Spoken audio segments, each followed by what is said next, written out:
મહીસાગર જિલ્લા પંચાયતના પ્રમુખ તરીકે કલ્પનાબેન શૈલેન્દ્રસિંહ પુવારની બિનહરીફ વરણી. જિલ્લા પંચાયત ખાતે આજે યોજાઈ ચૂંટણી.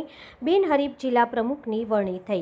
મહીસાગર જિલ્લાના પ્રમુખ પદ માટે કલ્પનાબેન શૈલેન્દ્રસિંહ પુવારે ઉમેદવારી નોંધાવી હતી. સામે કોઈ ઉમેદવાર ન હોવાના કારણે બિનહરીફ ચૂંટાયા.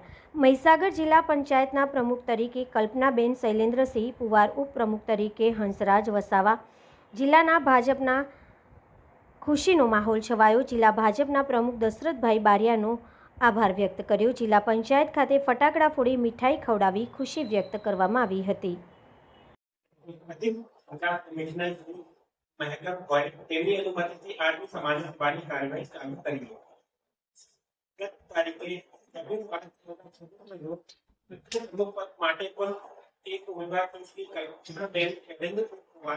જિલ્લા પંચાયત સેક્ટર મૂળભૂત દ્વારા નિયમો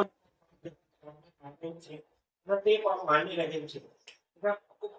પદ માની પણ કોઈ ફોર્મ જિલ્લા પંચાયત ઓર્ડર દ્વારા ભરવામાં આવે છે, જે માન્ય રહેલ છે. હવે જિલ્લા પંચાયત મહીસાગરના પ્રમુખની ચૂંટણીની આગળની કાર્યવાહી માનનીય અધિકારી વિકાસ કમિશનર વિનંતી કરું છું. સૌથી પહેલા તો હું મહીસાગર જિલ્લાના તમામ જનતા જનાર્દનને મારા નમસ્કાર પાઠવું છું. જય માતાજી, નમસ્તે. પ્રમુખ પદની સીટ માટે જ્યારે મને વરણી કરવામાં આવી છે જિલ્લા પંચાયતના પ્રમુખ તરીકે, ત્યારે હું માનનીય યશસ્વી એવા માનનીય વડાપ્રધાન માનનીય શ્રી નરેન્દ્રભાઈ મોદી સાહેબનો, તેમજ ભારતના ગૃહમંત્રી અમિત શાહ સાહેબનો, તેમજ આપણા ગુજરાતના લોકલાડીલા એવા ભૂપેન્દ્રભાઈ પટેલનો આભાર વ્યક્ત કરું છું.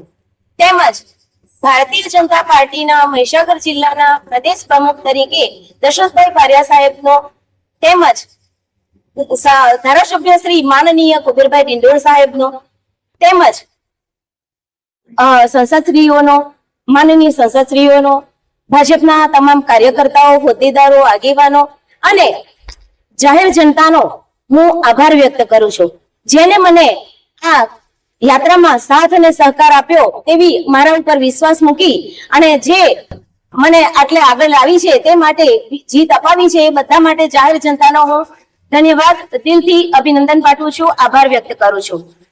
કયા મુદ્દાઓને લઈને લોકો વચ્ચે જશો ને કયા કામો કરશો? આજે મહીસાગર જિલ્લામાં છેવાડાના જે ગામો છે તેમાં વિકાસ માટે શિક્ષણ, આરોગ્ય, રસ્તાઓ તેમજ જનતાને જે કોઈ પણ સમસ્યા હશે, જનતાની સમસ્યા અને સરકારનું સમાધાન સાથે હું તમારી જનતા પાસે જઈશ અને એમના સાથ અને સહકાર સાથે આગળ વધીશ.